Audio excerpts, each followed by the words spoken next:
Hey everyone, this is Sepehr Safari and today I'm going to show you how to create this kind of halftone text effect in Photoshop.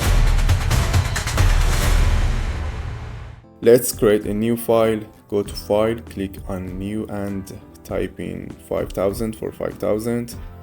Click Create, select the Type tool, we press T and we type the letter X. Press Ctrl T, press Shift and scale it up.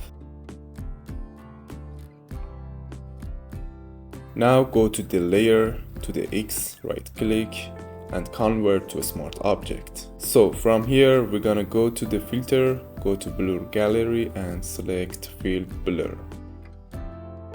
Now we're gonna place this little circle right here and increase the blurriness.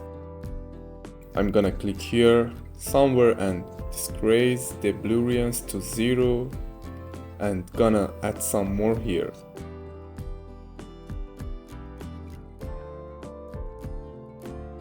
I'm gonna press Ctrl Shift Alt plus E to merge all visible layer into a new one.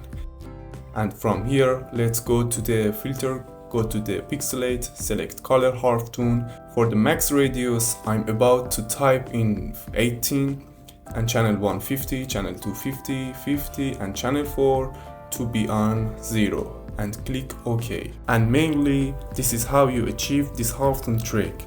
So these areas I don't want to be with halftones, so I'm gonna go and mask this layer, click on the mask, make sure you're on the black color, select the brush.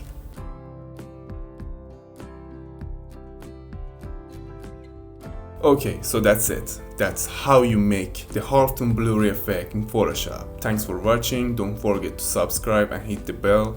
Check out the other videos too. Have a great day and take care.